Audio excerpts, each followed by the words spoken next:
नमस्कार दोस्तों, मैं योगेश कुमार एक बार फिर स्वागत करता हूं अपने YouTube चैनल पे। तो जैसा कि आपको मैं पिछले ही अपने वीडियोस में बता रहा था कि एग्ज़ाम आपका जो भी होगा वो जून और जुलाई में कंडक्ट होने के पूरे पूरे चांसेस है। सेम वैसे ही हुआ है। आप सभी लोगों को जानकर ये बहुत बड़ी खुशी होगी या सरप्राइज भी हो सकते हैं आपके आपका एग्ज़ाम 10 जून से स्टार्ट है। हाँ जी, आपका जो DSSB का एग्ज़ाम बॉर्डर का है वो 10 जून से लेके 30 जून के बीच में कंडक्ट किया जा रहा है। इसका नोटिफिकेशन आप ये स्क्रीन पे देख ही सकते हैं। तो दोस्तों, जिन लोगों ने अपनी तैयारी कर रखी है, देखिए उनको बिल्कुल घबराने की जरूरत नहीं है। अब आपको एक जो लास्ट 22 दिन की स्ट्रेटजीज क्या होनी चाहिए, किसके बेसिस पे आप एग्जाम अच्छी तरीके से क्रैक कर सकते हैं, आज सब उन पॉइंट के ही बारे में हम बात करने वाले हैं। तो आई होप इस वीडियो को देखने के बाद आपकी तैयारी और बेहतर पूरी हो जाएगी, जिससे कि आप अपना एग्जाम अच्छी तरीके से क्लियर कर पाएंगे। तो आई विश ये वीडियो आप पूरा देखेंगे। इस वीडियो में मैं आपको मॉक टेस्ट, बुक्स और लास्ट 22 डेज की क्या स्ट्रेटेजीज होनी चाहिए उन सब के बारे में बात करेंगे। तो जिन लोगों ने अभी तक बहुत अच्छी तरीके से अपनी पढ़ाई की है, वो लास्ट 22 दिन का मास्टर प्लान हम तैयार करके चलेंगे, उस बेसिस पे पढ़ेंगे। और मैं गारंटी लेता हूं, अगर आप इस बेसिस पे पढ़ेंगे तो आपका एग्जाम की तैयारी और बेहतर हो जाएगी और क्लियर होने के चांसेस पूरे रहेंगे। तो देखिए दोस्तों, पहला जो हमारा मास्टर प्लान है लास्ट 22 डेज का, वो है रिविजन। तो देखिए, जिन्होंने भी अभी तक अपने सिलेबस को 90 और 95% से ऊपर क्लियर कर लिया है, वो तो देखो, अगर कुछ टॉपिक बचे हुए हैं तो कोई दिक्कत नहीं है, आप उन्हें आप सिलेबस को अपना कंप्लीट कर लीजिए। जिन्होंने अपने पूरे सिलेबस को कवर कर लिया है, उनको अब लास्ट 22 दिन जो आपके पास बचे हैं उसमें सिर्फ और सिर्फ रिवीजन करना है। रिवीजन करना है हर एक चीज का बारीकी से, ताकि आपको चीजें जो आपने पढ़ी है वो बहुत अच्छी तरीके से याद रहे। जितना हो उसके ज्यादा से ज्यादा आपको रिवीजन ही करना है, कोई नई चीज पढ़ने की अब आपको जरूरत नहीं है, क्योंकि लास्ट 20 से 22 दिन ही आपके पास अब बचे हुए हैं। तो इनमें मैं आपको यही सजेस्ट करूंगा कि कुछ भी नई चीज ना पढ़ें, बल्कि जो आपने पढ़ा हुआ है, पांचों टॉपिक के अंदर की बात कर रहा हूं मैं, जो भी मैथ, इंग्लिश, रीजनिंग, हिंदी, इन सब में जो आपने पढ़ा हुआ है सिर्फ उसी का ही रिवीजन आप बार बार ही करें, जितने भी बारी हो सकता है। अगर हाँ उसमें कुछ आपको प्रॉब्लम आती है तो उस चीज को नोट डाउन करें और फिर उसका ही रिवीजन दोबारा करें। ठीक, कोई नई चीज पढ़ने की जरूरत नहीं है। अगर एक दो टॉपिक आपके जिनको आप अभी तक कवर नहीं कर पाए, तो सिर्फ एक या दो टॉपिक है तो आप कवर कर सकते हैं। अदरवाइज ज्यादा आपका सिलेबस बचा हुआ तो प्लीज उसकी तरफ ना फोकस करें, जो रिवीजन करना है उस पर ही फोकस करें। उसके बेसिस पे ही आपके मार्क्स अच्छी तरीके से इंप्रूवमेंट होंगे। बात करते हैं दोस्तों सेकंड पॉइंट की। सेकंड पॉइंट देखिए, करंट अफेयर।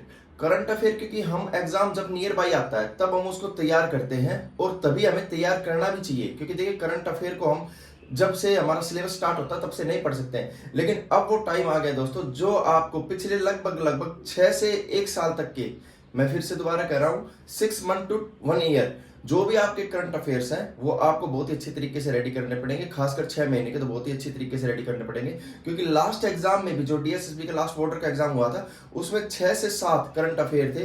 तो आप इसको बिल्कुल नेग्लिजेंसी ना करें। तो इसलिए दोस्तों, आपको अपने सिलेबस के साथ साथ करंट अफेयर भी पढ़ना चाहिए। करंट अफेयर कहां से पढ़े, इससे आपको स्क्रीन पे बुक दिखाई दे रही है, इससे आप अपना करंट अफेयर भी रेडी कर सकते हैं। बहुत अच्छी करंट अफेयर्स की बुक होती है, जिसमें लास्ट 1 ईयर के करंट अफेयर आपको देखने को मिलेंगे। तो आपको लगभग दिन में 2 से 3 घंटे आपके करंट अफेयर को भी देने हैं, ताकि आप करंट अफेयर अपना पूरा क्लियर कर सके। और मेन पॉइंट जो होते हैं लास्ट ईयर के, जो होते हैं, जैसे कि कोई अच्छी मीटिंग हुई है या G20 से रिलेटेड सारी चीजें इसमें पूछी जाएगी, तो G20 को बहुत अच्छी तरीके से पढ़े। एक मेन टॉपिक रहा है, ठीक है। आप चंद्रयान से भी आपका क्वेश्चन आ सकता है, जो कि सक्सेसफुल रहा था। तो इसलिए ये एक दो चीजें जो ऐसी यूनिक चीजें होंगी ना, उनको जरूर पढ़े। ऐसा नहीं है कि वो नहीं पूछी जाएंगी, ठीक है, चाहे 1 साल से ऊपर हो गया, लेकिन मे भी उनसे क्वेश्चन होने के पूरे चांसेस हैं। तो प्लीज उनको जरूर रेडी करें।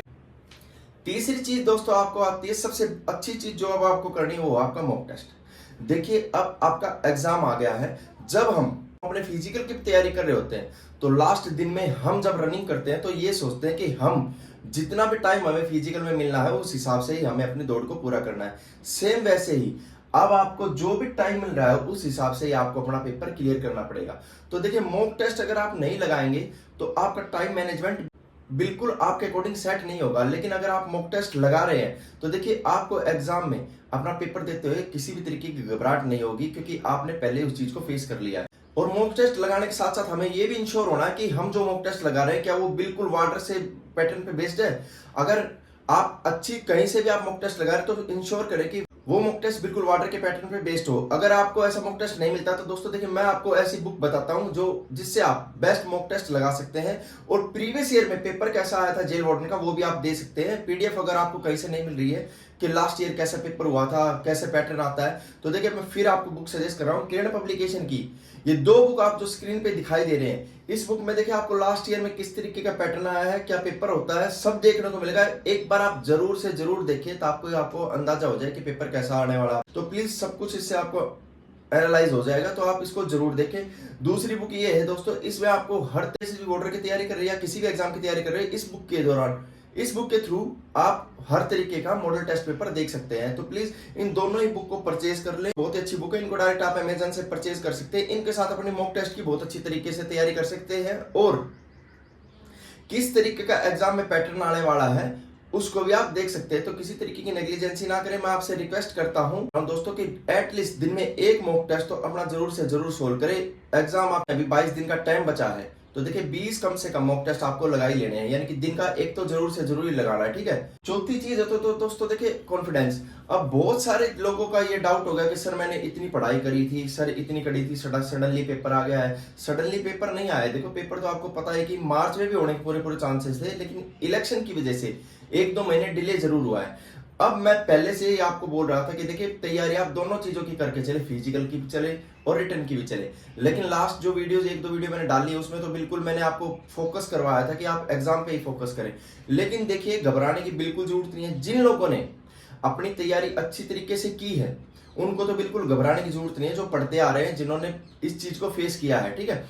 अब क्या होता है कि सरप्राइज अगर आ गया है, ये पेपर एक तरीके से सरप्राइज हुआ है, सडनली आपके सामने आ गया है, तो देखिए आप ये भी एक चीज रखिए कि अगर जिन्होंने बहुत कम पढ़ाई कर रखी है वो तो कंपटीशन से वैसे ही बाहर हो जाएंगे, तो आपकी कट ऑफ ज्यादा नहीं जाने के चांसेस पूरे हैं। तो आपने अगर अपने कोर्स को, सिलेबस को 90-80% भी कवर किया है तो कोई नहीं, 20 दिन आपको और मिल रहे हैं, उसमें और अच्छी तरीके से कवर करें ताकि इस एग्जाम को बहुत अच्छी तरीके से क्लियर कर सके। क्योंकि देखिए सडनली पेपर अगर हो रहा है या सरप्राइज आपको ये मिला है कि रिटर्न हो रहा है, तो इससे बहुत सारे ऐसे चीजें हैं जो आपके लिए पॉजिटिव भी है। जिन लोगों ने 80-90% भी अपनी तैयारी कर रखी है वो लोग इस पेपर को कंडक्ट कर सकते हैं और बहुत अच्छी तरीके से कंडक्ट करते हैं, और हो सकता है इसी वजह से कट ऑफ भी कम जाए, क्योंकि ये पेपर सडनली सरप्राइज हुआ है। तो देखिए कोई बात नहीं, घबराए नहीं, अपने पेपर को बहुत अच्छे तरीके से दे। और घबराहट जो वो एक हिस्सा होती है ना हमारा, वो अच्छी चीजों को भी बेकार कर देती है। तो मैं आपसे हमेशा यही कहना चाहूंगा कि पूरी तरीके से कॉन्फिडेंट रहे। अपने एग्जाम को आपको क्लियर करना है, इतना आप पे अपने आप को कॉन्फिडेंस रखना ही पड़ेगा, और रखना ही होता है, ठीक है। बिना कॉन्फिडेंस कुछ नहीं होता है। तो प्लीज अपने आप को बूस्ट अप रखें, कॉन्फिडेंट रखें। किसी भी तरीके की अगर आपको अब भी परेशानी आती है, कोई डाउट आपके मन में अब भी रहता है, तो मैं अपना इंस्टाग्राम शेयर कर रहा हूं, आप इस पे जाके मुझसे बातें कर सकते हैं, मुझसे कोई भी चीज पूछ सकते हैं, मैं आपकी डेफिनेटली हेल्प करूंगा। 22 दिन का यही मास्टर प्लान जो आपके लिए मैं लेके आया हूं, ये सबसे बेस्ट मास्टर प्लान है। इसको ही जो मैंने पर्सनली एक्सपीरियंस किया था उस बेसिस पे ही मैंने इसको बनाया है। देखिए आप सभी भी मेरी तरह ही हैं और मैं भी आपकी तरह ही हूँ। देखिए ना तो मैं किसी ऐसी चीजों को प्रमोट करता हूं कि बस मुझे आपसे पैसे ऐंठने हैं, लेकिन मैं अपना एक्सपीरियंस आपके साथ जरूर शेयर करता हूं। तो प्लीज यही एक्सपीरियंस मेरा रहा है कि revision, current affair, mock test और बी कॉन्फिडेंट, ठीक है। यही मैं आप सभी के साथ चीजें शेयर कर रहा हूं। तो जो भी मेरे साथ जुड़े हुए हैं प्लीज अपने भाई पे भरोसा करें। यही चीजें अगर आप फॉलो करते हैं तो आपका बहुत अच्छा पेपर जाने वाला है। किसी भी तरीके से घबराए नहीं। अच्छी बुक्स भी मैंने बताई, अगर बुक्स भी नहीं देखी आपने तो फिर भी देख सकते हैं। मॉक टेस्ट के लिए भी मैंने आपको बुक बता दी है, उनसे ही जाके आप मॉक टेस्ट लगाएं, या किसी जो आपको अच्छी बुक लगती है आप उससे भी जाके लगा सकते हैं। लेकिन अपनी तैयारी को 101% करने के लिए मॉक टेस्ट जरूर से जरूर लगाएं, और किसी भी तरीके से ना घबराएं। ऐसा भी नहीं है कि वैकेंसी आपकी जिंदगी की लास्ट वैकेंसी है, ऐसा कुछ नहीं है कि सरकारी नौकरी अगर नहीं मिली तो आपकी लाइफ बिल्कुल स्पॉइल हो जाएगी, ऐसा कुछ नहीं है। ये एक जिंदगी का हिस्सा होती है हमारी, हमेशा याद रखिए, सरकारी नौकरी की जिंदगी का हिस्सा होती है। तो प्लीज इस पे बेसिस आपकी जिंदगी नहीं टिकी है। भगवान ने आपके लिए अगर मेहनत की है तो कोई नहीं, अगर ये नहीं तो कोई दूसरी नौकरी जरूर से जरूर लिखी होगी, या दूसरी चीज बहुत अच्छी आपके लिए लिखी होगी। लेकिन अपनी मेहनत को हमेशा आप प्रायोरिटी दे और मेहनत जरूर करें, बस मैं इतना कहना चाहता हूँ। तो किसी तरीके का घबराहट न ले, पेपर अपना बेस्ट दे के आए। आगे आने वाले वीडियोस में कुछ करंट अफेयर या जो भी चीजें होंगी मैं आपके साथ जरूर शेयर करूंगा। चैनल को जरूर सब्सक्राइब कर ले दोस्तों, क्योंकि आपका प्यार ही मुझे मोटिवेट करता है दोस्तों। तो करते रहे अपनी तैयारी, क्योंकि अब की बारी आपकी बारी।